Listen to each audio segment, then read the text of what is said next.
Well, hello everyone and welcome back to another theme park obsession video. My name is Dylan and thank you so much for tuning back into the channel. Today it's a solo evening at Disneyland Park, having some fun, cruising around, hopefully going on a few rides and enjoying all the holiday festivities. So how about you and I dive right in.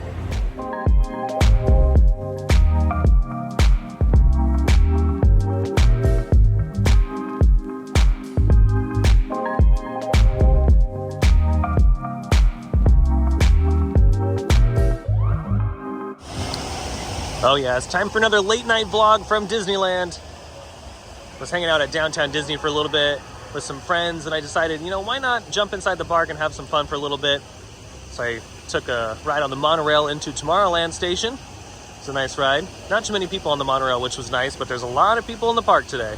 And I'm glad I'm starting off over here in Tomorrowland because I've yet to see Space Mountain in the evening with its new projection mapped facade, and oh boy, that looks awesome. I'm gonna jump in line real quick just to get a better view of that lighting package. I'm not gonna wait for the attraction because it does have a 70-minute wait, so maybe a little bit later, but at least I can get a better view of the all-new effect they have on the side of the mountain now. This always cracks me up because of Lightning Lane. The lines are just so screwed up. It says 70-minute wait.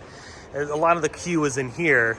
But look, there's nobody out here, and it's just because the Lightning Lane is completely full. But oh yeah, look at that. That looks beautiful. They did a really good job on the lighting package. It almost reminds me, I don't know, it reminds me of like Epcot for some reason.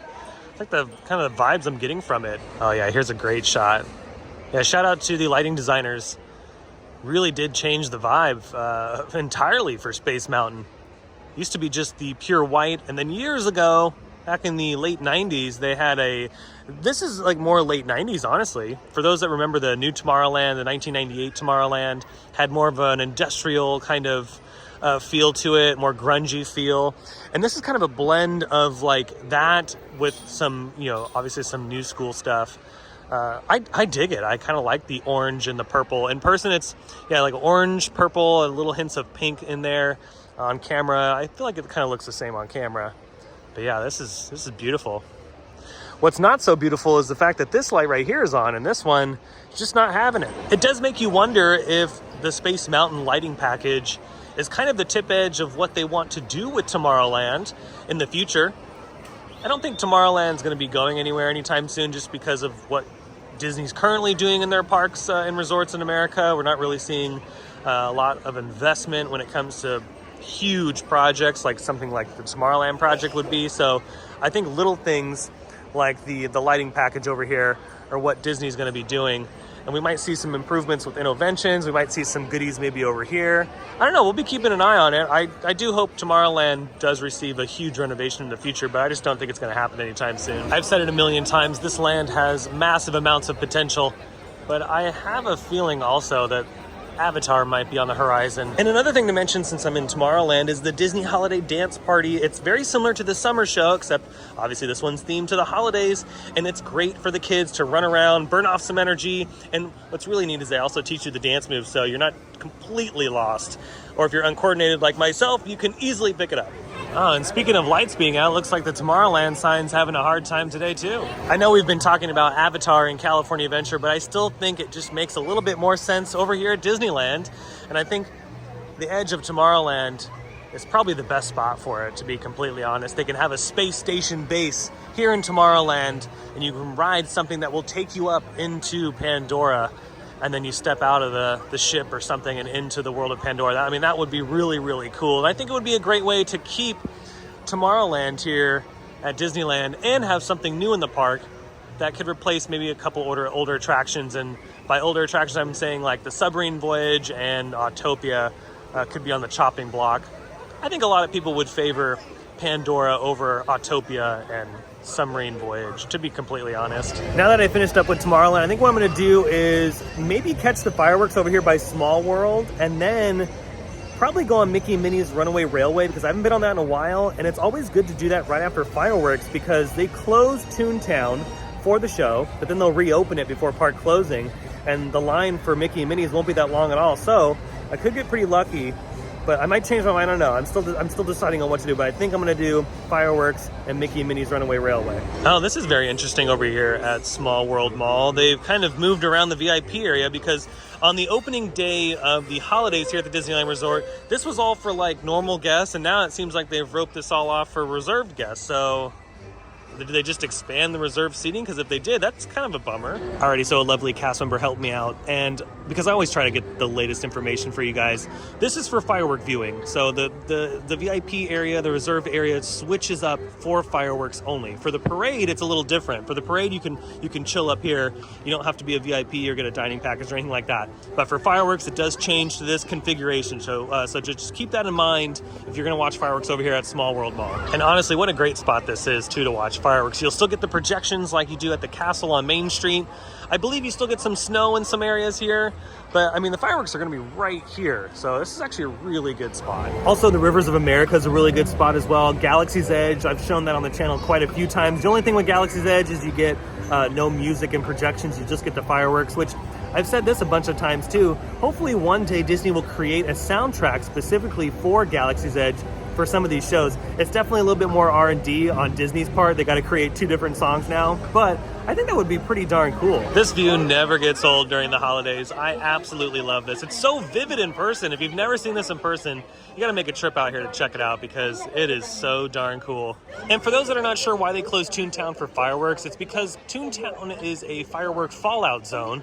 They just want to make sure everyone's safe, so they close the land just for the duration of the show. Then yeah, they usually get it open up within 5 or 10 minutes after the show is over. All right, there's about 35 minutes until showtime, and the roller coaster enthusiast in me is saying, hey, you should probably check up on Matterhorn's single rider line. And that's exactly what I'm gonna do, because I can probably ride this bad boy 2 or 3 times before the fireworks start. I already just got off Matterhorn. So much fun. Yeah, it wasn't a long wait at all, maybe like 5 or 10 minutes, so I'll take that over the 40 minutes any day. And I couldn't film a lot on that one just because it's so dark and most of the caverns, so yeah, it's hard to see the POV. But yeah, great ride on Matterhorn tonight. All right, his show has started. Very curious, because it's a little windy this evening. I'm curious if they're gonna do the big fireworks. We're gonna find out right here. Oh, there we go, yep. Heck yeah. Yeah, see, I was a little bummed out the opening day. It was too windy, they couldn't do the big fireworks.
Into Toontown. The running of the bulls has happened. There's quite a bit of people waiting for Toontown, which is exciting, but not everyone will be running to Mickey and Minnie's.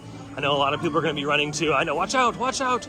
A lot of people will be running to Roger Rabbit and Gadget's Go Coaster, so I think I'm pretty good with Mickey and Minnie's right now. Alrighty, here we go. They open up the doors. And I mean, hey, if this is the only other ride I'm going to be able to ride this evening, I'm pretty satisfied. Went on Matterhorn and this, it's pretty good. Oh, that's unfortunate. The neon's not working.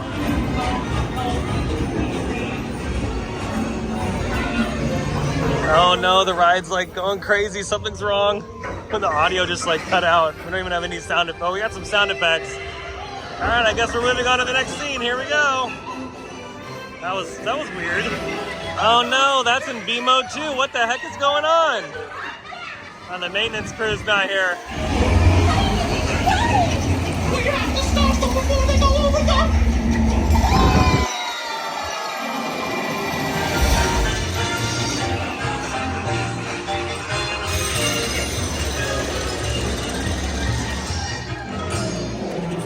up Mickey and Minnie's Runaway Railway. Overall, really good ride this evening, except for the two little hiccup moments. The first one, the first Mickey and Minnie animatronics seemed to have been doing something else. That was weird. I've never seen them in that position before. They were kind of looking away too, so that might have been a little bit of a mess up. And then the B mode for the secondary Mickey and Minnie animatronics, the ones that they're in the balloon, that was definitely B mode because they were just a projection this particular ride. So hoping that they get things fixed, because when everything's working on a lot of these trackless rides, all the effects kind of like just work so well together. So fingers crossed they get everything fixed. Made my way out of Toontown and over here to Sleeping Beauty Castle to admire all of the Christmas lights. I think I might head over to Adventureland because I haven't gone through the treehouse in the evening before, and I figure, hey, why not? Oh, does someone get married? Someone's getting married. That's awesome. Let's hope their honeymoon is not at the downtown Disney district. Or it totally could be. I mean, that's fine. I mean, you've got to save some money, you know? And with the power of editing, I've made it over to the treehouse. For a minute, the water wheel was not spinning. I'm like, you got to be kidding me. Come on, this thing just opened up. You guys spent 14 years on it. Everything should be working on this. There shouldn't be anything broken on the treehouse, but no, it's moving, so we're good. And I really love the lighting on here. It's almost like an indigo, like a purplish color. It's really pretty. Oh, I never noticed the wildlife over here, and I was wondering what the black lights are for. Because usually they use black lights to illuminate some like day glow stuff, and yeah, it's for this little guy, and there's another lizard right up there. That's pretty neat. This is such a fun animatronic and a really great nod to the Swiss Family Robinson movie. Yeah, the lighting package is actually really nice. These blue lights kind of add a little extra touch to this area, the art section.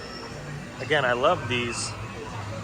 Bob Ross would be proud. I love that tonight I can take my time walking through this and just enjoy all the little details, because even though this took 400 years to complete, the Imagineers did a really good job with putting as many little details as they could into this, and there's some good Easter eggs in the treehouse as well, which is very nice. And look at this, I didn't even notice this the last time I was up here. Caution, fire ants. There's like little fire ants that are going up there. I don't know if there's actually a fire extinguisher in there, but if there is, it's a pretty cute way to disguise it. See, and then this is what I love, just being at the very tippity top of the treehouse to enjoy the view. We got Galaxy's Edge off in the way distance, and then closer we have Big Thunder Mountain. Oh yeah, it's beautiful. Made it down safely. Yeah, super cool. One other thing I noticed too is all the sound effects are synced with the tone of the music. So that's actually a really nice touch that only like the hardcore fans will probably notice. But again, something that the Imagineers are like insisting on, which again really makes Disney special. Honestly, it's the attention to detail, and it's something that I really appreciate. Even though things may take a long time and we may make fun of things because of it, I do appreciate all of the hard work that goes into the little tiny details like that most people don't even notice. But all it takes is people like me to notice, and they did their job. I'm telling you, the last hour of Disneyland's operation is so nice because there's not that many people walking around at all. I mean, look at this compared to what it usually would be during the day. Made it out of the jungle and back onto Main Street. You know what? Maybe I'll do a Main Street vehicle on the way back up to the front of the park. We usually do the omnibus, but as you can see, the omnibus is traveling at 400 miles an hour back to the front, so unfortunately can't catch that one. You know what? Instead of taking one of the vehicles, why don't we just take our time down Main Street and enjoy all of those Christmas lights.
And there you have it.